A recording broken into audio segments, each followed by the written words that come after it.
20 दिसंबर 1968 रात के करीब 10 बज रहे थे। नॉर्थ कैलिफोर्निया के एक छोटे से शहर बेनिसिया में एक जगह हुआ करती थी जिसका नाम लवर्स लेन था। अक्सर यहाँ पर कपल्स अपनी कार पार्क करके अपनी शाम का मजा लिया करते थे। उस दिन 17 साल के डेविड और 16 साल की बेटी भी लवर्स लेन में अपनी कार के अंदर बैठे हुए थे, लेकिन बदकिस्मती से अपनी इस डेट के बाद वो कभी भी अपने घर नहीं पहुंच पाए। करीब 11 बजे उनकी बॉडीज कार में मिली। किसी ने उन दोनों को गोली मार दी थी और बस यहीं से शुरू हुआ द ज़ोडिएक किलर का आतंक। एक ऐसा सीरियल किलर जिसने पूरे पुलिस फोर्स को पब्लिकली चैलेंज किया और आज तक पुलिस उसे पकड़ नहीं पाई। नॉर्मल लोगों से लेकर FBI और कई पुलिस डिपार्टमेंट्स तक ने द ज़ोडिएक किलर को खोजने की कोशिश की थी, लेकिन उनका कोई भी अता पता कुछ भी नहीं मिला। अब हो सकता है कि आज भी वो जिंदा हो और जवानी में किए गए अपने आतंक को देखकर खुश होता हो, लेकिन आखिर ये ज़ोडिएक किलर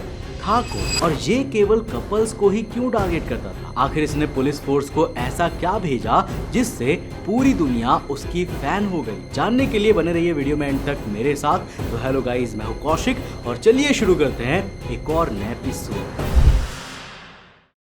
ऑलमोस्ट 99% जो इस दुनिया में होते हैं वो किसी न किसी मोटिव की वजह से होते हैं। धोखा, फिरौती, रिवेंज, पर्सनल हेट या पैसे, ये कुछ मोटिव्स है जिनकी वजह से एक इंसान कमिट करता है। लेकिन फिर ऐसे 1% लोग भी होते हैं जो बिना किसी मोटिव के हमला करते हैं। इन लोगों को सीरियल किलर्स कहा जाता है। अब ऐसे लोग सिर्फ इसीलिए करते हैं क्योंकि उन्हें वो करने में मजा आता है। ज़ोडिएक किलर भी इसी कैटेगरी का किलर था और इसी वजह से उसे पकड़ पाना इतना मुश्किल हो रहा था। अब किसी को भी नहीं पता था कि वो कब किसको मार देगा। लवर्स लेन में अपना पहला डबल करने के बाद ज़ोडिएक किलर 7 महीने बाद दोबारा स्ट्राइक किया। 4 जुलाई साल 1969 की उस शाम माइकल और डैरलिन एक गोल्फ कोर्स की पार्किंग वाले सुनसान जगह पर बैठे हुए थे जब ज़ोडिएक किलर ने उन्हें गोली मार दी। लेकिन बंदूक चलाने के बाद वो तुरंत वहां से भागा नहीं। उसने पास के ही पे फोन से पुलिस को कॉल किया और कहा कि यहाँ मैंने कर दिए हैं। इसके साथ ही उसने पुलिस को अपने पहले के किए गए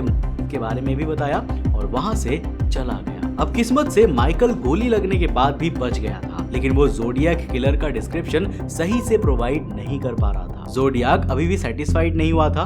पुलिस से नहीं, वो पूरी दुनिया को अपना नाम बताकर फेमस होना चाहता था। करीब 1 महीने के बाद 31 जुलाई 1969 को उसने लोकल न्यूज़पेपर में 3 लेटर्स भेजे। हर एक लेटर में यूनिक चिपर्स और कोड लैंग्वेज थे जो बिल्कुल पजल्स की तरह थे। जब उन तीनों कोड्स को साथ मिलाकर डिकोड किया गया तब उसमें लिखा हुआ था कि उसने ही उन कपल्स मर्डर किया है और वो और ज्यादा मर्डर करने के लिए बेहद उत्सुक है। वो पूरी दुनिया को अपने करने की डिजायर शेयर करना चाहता था। 27 सितंबर को ज़ोडिएक ने एक बार फिर हमला किया और इस बार शिकार बने 2 कॉलेज के स्टूडेंट्स ब्रायन और सिसिलिया। वो दोनों कैलिफोर्निया में एक लेक के पास अपना दिन एंजॉय कर रहे थे जब अचानक ही एक आदमी मास्क पहना हुआ उनके सामने आया। उस आदमी ने उन कपल से कहा कि वो जेल से भागा हुआ कैदी है और उन्हें उसकी हर बात माननी होगी। ज़ोडिएक ने उन्हें रस्सी से बांध दिया और फिर चाकू से उन पे हमला किया। ज़ोडिएक के पास एक मार्कर भी था जिससे उसने एक बार फिर उस कपल की कार में अजीब से सिंबल्स बनाए। ये सब करने के बाद उसने दोबारा पुलिस को फोन लगाया और अपने नए किलिंग्स के बारे में उन्हें खबर दी। ये मिरेकल ही था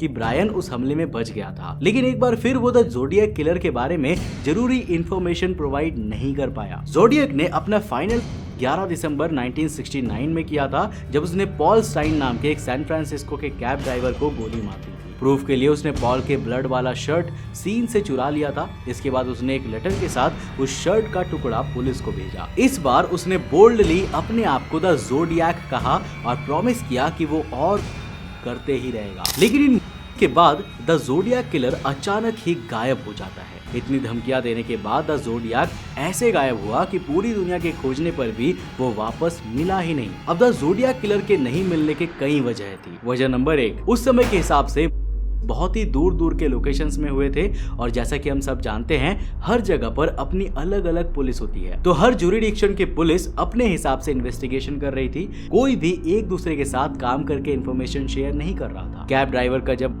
हुआ था तब एक पुलिस रेडियो ब्रॉडकास्ट ने पुलिस वालों को गलती से यह कह दिया था कि सस्पेक्ट एक ब्लैक इंसान है। अब उस दिन क्राइम सीन के ही जगह पर पुलिस के पास से एक वाइट मेल आदमी गुजरा भी था, लेकिन पुलिस गलत इंफॉर्मेशन की वजह से ज़ोडिएक को नहीं पकड़ पाई। ज़ोडिएक किलर ने पुलिस को टॉन्ट भी दिया कि उनके पास मौका था उसे पकड़ने का, लेकिन वो तब भी उसे पकड़ नहीं पाए। वजह नंबर 2, साल 1960s के उस वक्त में लॉ इन्फोर्समेंट वालों के पास वो टेक्नोलॉजिकल टूल्स नहीं थे जो आज के समय में है। ना तो कंप्यूटर्स थे, ना सेलफोन्स थे और ना ही कोई सोफिस्टिकेटेड सा क्राइम एनालिसिस सॉफ्टवेयर था। बहुत ही बेसिक से human to human detective work के थ्रू केसेस को सॉल्व करना पड़ता था। इसके ऊपर से इन्वेस्टिगेशन करते वक्त पुलिस को एविडेंसेस का भरमार मिल रहा था। दरअसल हुआ ये था कि जब द ज़ोडिएक किलर के पैटर्न्स और किलिंग्स के बारे में पब्लिकली न्यूज़पेपर में छापा गया ना, तब पुलिस के पास हजारों कॉल्स आने लगे ये बताने के लिए कि उन्होंने ज़ोडिएक किलर को देखा है। अब पुलिस का टाइम इन क्लेम्स को वेरीफाई करने में ही निकल गया और एक्चुअल एविडेंसेस पर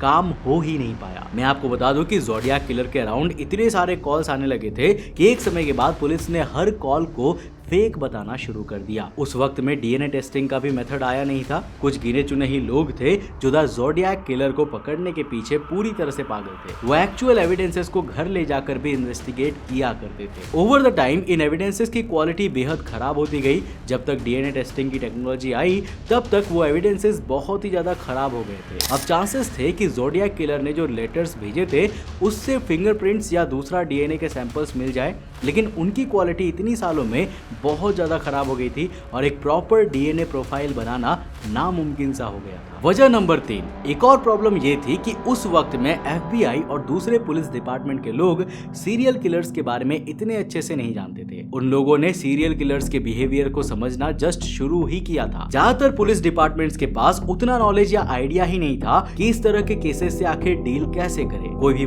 एक दूसरे से कनेक्टेड नहीं थे और ना ही उन के पीछे कोई मोटिव या वजह थी। उन्हें तो बस मजे के लिए मारा गया था। एक और प्रॉब्लम ये थी कि दूसरे सीरियल किलर्स के मुकाबले द ज़ोडिएक किलर ने कम किए थे। वैसे तो अपने लेटर में उसने कहा था कि उसने 37 किए हैं, लेकिन ऑफिशियल्स के मुताबिक द ज़ोडिएक ने 4 मेन और 3 वुमेन पर हमला किया था, जिसमें से 2 आदमी बच भी गए थे। लो नंबर ऑफ की वजह से पुलिस किसी भी पैटर्न को कनेक्ट नहीं कर पा रही थी। इसके कंपैरिजन में टेड बंडी जैसे सीरियल किलर ने एक्चुअल में 30 लोगों को मारा था, इसलिए उसे पकड़ना और उसके पैटर्न्स को समझना इतना मुश्किल नहीं था। वजह नंबर 4, सीरियल किलर की एक खास बात होती है कि वो अपनी टेक्निक को हमेशा सुधारते रहते हैं या उनका एक सिग्नेचर वेपन या स्टाइल होता है अटैक करने का, लेकिन ज़ोडिएक किलर का ऐसा कोई भी साइन नहीं था। वो बंदूक और चाकू दोनों से हमला करता था और सिर्फ कपल्स ही नहीं बल्कि अकेले लोगों पर भी हमला करता था। अपने एक लेटर में उसने बॉम्ब बनाने के मेथड्स को भी एक्सप्लेन किया है, जिससे ये पता चलता है कि वो टेक्निकली भी काफी प्रोफिशिएंट था। इस वजह से उसकी प्रोफाइल निकालने में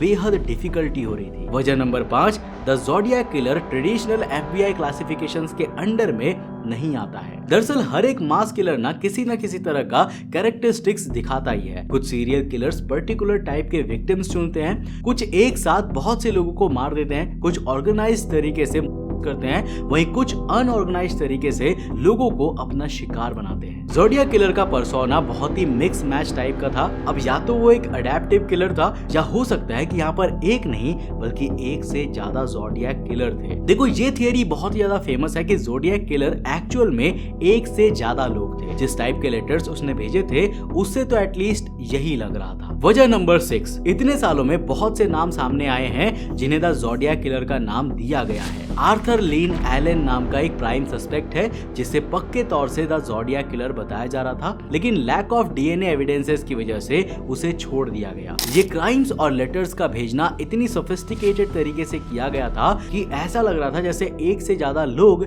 ये कर रहे हैं, क्योंकि एक अकेला आदमी इतना सब कुछ कर ही नहीं सकता था। वजह नंबर 7, लक एक और बड़ा फैक्टर है जो द ज़ोडिएक किलर के हमेशा साथ था। उसने क्राइम्स भले ही पब्लिक सेटिंग में किए थे, लेकिन किसी ने भी उसे वो करते हुए देखा ही नहीं था, और जिन्होंने देखा भी था वो प्रॉपर लाइटिंग्स में उसे देख नहीं पाए थे, इसीलिए उसे आइडेंटिफाई करना बहुत मुश्किल हो रहा था। जब उसने कैब ड्राइवर को मारा तब कोइंसिडेंटली वो 2 पुलिस ऑफिसर्स के पास से ही गुजरा था, लेकिन पुअर कम्युनिकेशन की वजह से पुलिस वाले उसे पकड़ ही नहीं पाए। वजह नंबर 8, बहुत सारे सीरियल किलर्स अपने क्राइम को करना छोड़ नहीं पाते हैं, उन्हें एक तरह से करने की लत लग जाती है, लेकिन द ज़ोडिएक किलर ने अचानक ही अपने मर्डर को रोक दिया और साथ ही साथ लेटर्स भेजना भी बंद कर दिया। अब हो सकता है कि वो अब भी क्राइम करता हो, लेकिन उसके बारे में पब्लिकली ना बताता हो, या ये भी हो सकता है कि इतने सारे करने के बाद वो बोर हो गया हो और एक आम जिंदगी बिताने लगा हो। द ज़ोडिएक किलर के रियल मोटिव फेम कमाना था, जो उसने बहुत ही अच्छे से कमा भी लिया। उसके ऊपर कई सारे किताबें और यहाँ तक कि मूवीज भी बन चुकी है। उसने बहुत सारे दूसरे सीरियल किलर्स को भी एक तरह से इंस्पायर किया था। आज भी अगर आप इंटरनेट पर सर्च करेंगे तो आपको बहुत सारे लोग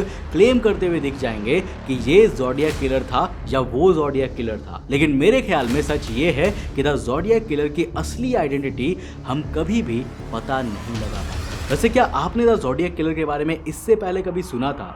हाँ या नहीं, मुझे नीचे कमेंट सेक्शन में लिखकर जरूर बताना। और आपको इनमें से कौन सा कारण लगता है जो कि सच हो सकते हैं? कमेंट सेक्शन खुला है, अपनी राय लिखकर जरूर बताना। अगर वीडियो पसंद आया और कुछ नया सीखने को मिला तो इस वीडियो को लाइक कर देना और अपने दोस्तों के साथ जरूर शेयर करना। अगर आप नए चैनल पे तो इस चैनल को सब्सक्राइब करने के साथ साथ नोटिफिकेशन बेल को ऑन कर देना। और अगर आपको ये वीडियो पसंद आई ना तो मैं आपको रिकमेंड करूंगा कि अगली वीडियो इसे जाकर जरूर देखना, जिसमें हमने बात किया है कि कैसे एक आदमी चलते चलते ही 4th डायमेंशन में चला जाता है और इस दुनिया से गायब हो जाता है। लेकिन आखिर उसके साथ ऐसा क्या होता है कि वो इस दुनिया से गायब हो जाता है और फिर उसके साथ क्या होता है?